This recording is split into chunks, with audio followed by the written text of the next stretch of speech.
Olá Brasil, sejam todos muito bem-vindos mais a uma edição do nosso canal. Fux diz não aos oportunistas e o presidente dá a largada. Alcolumbre chora desesperadamente enquanto a Câmara dos Deputados é obrigada a votar. Vem com a gente, porque o Brasil acima de tudo só está começando e as notícias precisam chegar até você. Mas não se esqueça, compartilhe muito este vídeo, afinal de contas, o Brasil precisa saber. E boas notícias a gente tem que compartilhar com toda certeza. O ministro Luiz Fux decidiu dizer não aos oportunistas e ele garantiu que neste momento não existe qualquer condição para um impeachment de Bolsonaro. O presidente do Supremo Tribunal Federal, Luiz Fux, veio contra toda a manipulação e articulação que está ocorrendo lá em Brasília contra o presidente e afirmou que o impeachment de Bolsonaro seria um desastre para o Brasil. Em entrevista ao Jornal de São Paulo, ele seguiu dizendo que o impeachment é um processo político que o Supremo não pode nem sequer se intrometer no mérito. Mas em uma pós-pandemia, em que o país precisa se reerguer economicamente, atrair investidores e consolidar a nossa democracia, eu acho que seria um desastre para o país, disse o ministro. O Brasil não aguenta 3 impeachments. O Brasil tem de ouvir o povo e o povo é ouvido através de seus representantes que estão no parlamento. Acho que o impeachment seria desastroso, concluiu o ministro Luiz Fux, que também deixou claro que o Brasil tem que ouvir o povo, ou seja, ele sabe muito bem que Bolsonaro é o presidente do povo. E o STF também decidiu liberar as privatizações da Casa da Moeda e de outras estatais. Por 9 votos contra 2, o Supremo Tribunal Federal liberou a privatização da Casa da Moeda durante uma votação em plenário virtual e garantiu a largada dada pelo presidente Bolsonaro nos avanços da economia da nossa nação. Os ministros rejeitaram a ação do Partido Democrático Trabalhista, que pretendia impedir as privatizações. Carmen Lúcia, relatora do debate, afirmou que o partido PDT não agregou argumentos jurídicos suficientes na ação.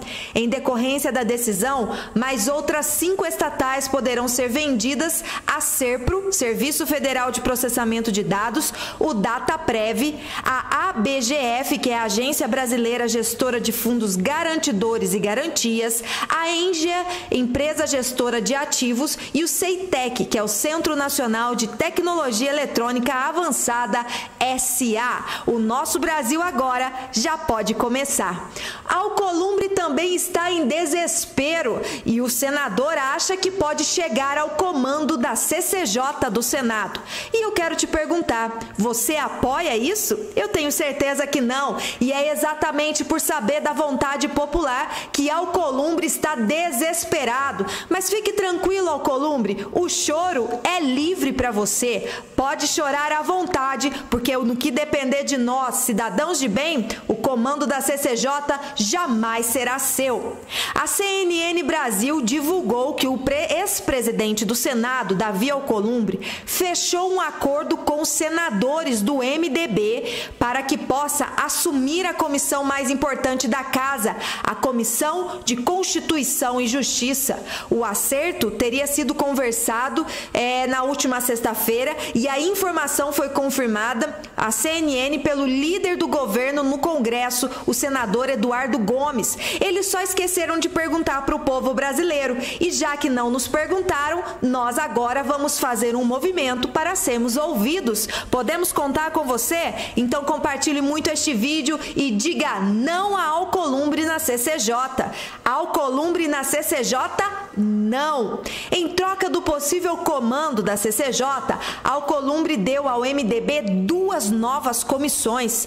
Se confirmada, a negociação se dará da seguinte maneira: as comissões da Educação, Cultura e Esporte e a de Serviços de Infraestrutura, que até então eram do DEM, passará a ser comandada pelo MDB. Segundo a CNN, o acordo é para que o senador Eduardo Gomes, que é cotado para a CCJ, seja indicado para o comando da Comissão de Educação. Além disso, o senador Dário Berger, do MDB, que comandou o colegiado da educação em 2020, deverá ser indicado para a Comissão de Infraestrutura. Ou seja, uma negociação política, como sempre, políticos fazendo política lá em Brasília e Alcolumbre não querendo perder o comando de jeito nenhum. Nisso, ele sustenta-se na cadeira do CCJ do Senado, achando que vai continuar os desmandos no Brasil. Eles só se esqueceram que estão lá pelo povo brasileiro, e se tem alguém que tem que escolher algum nome para se assentar na cadeira mais importante das comissões do Senado, será o povo brasileiro. E o povo está dizendo não para Davi Alcolumbre. Entenda também um projeto que vai dar autonomia ao Banco Central. Após 5 meses travado no Congresso, graças ao Rodrigo Maia, a reforma administrativa vai hoje à CCJ. A reforma administrativa finalmente está sendo encaminhada para a análise da Comissão de Constituição e Justiça. A proposta ficou travada durante 5 meses no Congresso. O presidente da Câmara dos Deputados, Arthur Lira, confirmou que a proposta será pautada, e a declaração ocorreu durante uma coletiva de imprensa em Maceió.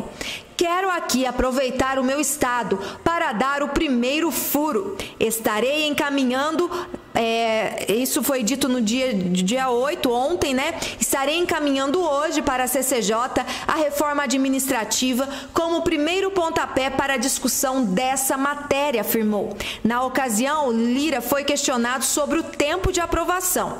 Espero que saia, pelo menos, a discussão. A gente se compromete em fazer e trazer para o plenário, acrescentou. E já está lá na Câmara dos Deputados a votação para a autonomia do Banco Central também. E você compartilha muito este vídeo porque o Brasil precisa saber sobre essa votação. O presidente da Câmara, Arthur Lira, também anunciou que o projeto sobre a autonomia do Banco Central está colocado em votação hoje, no dia 9. Com a sinalização positiva da maioria dos líderes, gostaria de compartilhar uma grande notícia sobre o nosso país, destacou Lira. Vamos colocar em votação o projeto sobre a autonomia do Banco Central. Para você entender um pouquinho deste projeto, o projeto de lei complementar 19/19 determina a autonomia operacional do Banco Central com diretores com mandatos fixos de 4 anos, regras para nomeação e demissão e transformação do órgão em uma autarquia de natureza especial não subordinada a nenhum ministério. A proposta tramita na Câmara dos Deputados.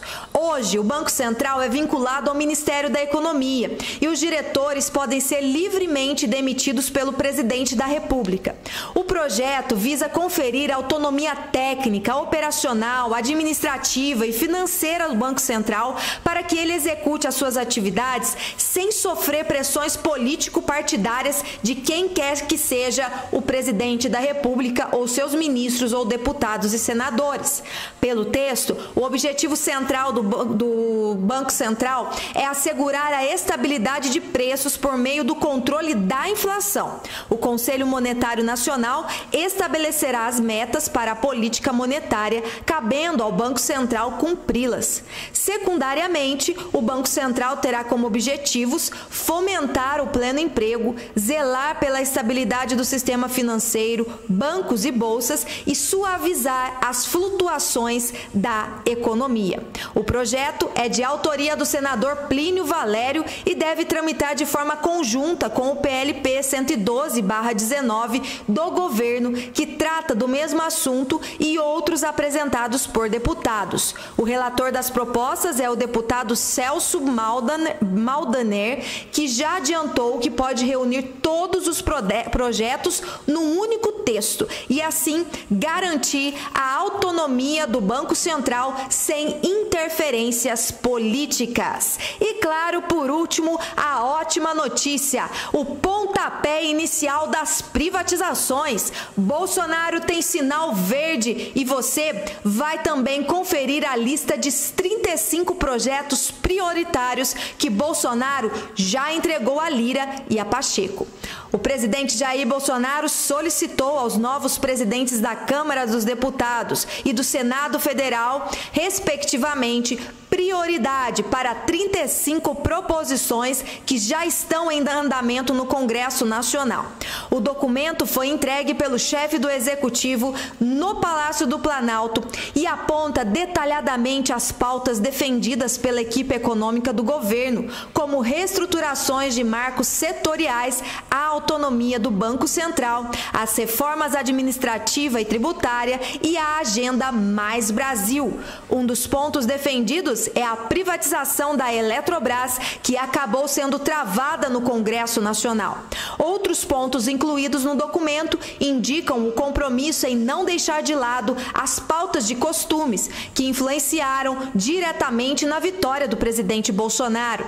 Os itens da pauta conservadora incluem regras para registro, posse e comercialização de armas de fogo, aumento de pena para o abuso sexual em menores, pedofilia como crime hediondo, revisão da lei de drogas e o homeschool, educação domiciliar. Ao receberem a planilha do presidente da República, Lira e Pacheco destacaram que haverá total diálogo entre os poderes e que as pautas econômicas terão prioridades. Abre aspas. Trocamos muitas impressões e esse diálogo não começou hoje. Já conversamos durante a campanha, porém podem ter certeza que o clima é o melhor possível, garantiu o presidente Bolsonaro. E é claro, o Brasil comemora porque nós vamos avançar e com o presidente Bolsonaro no comando, o Brasil só tem a ganhar.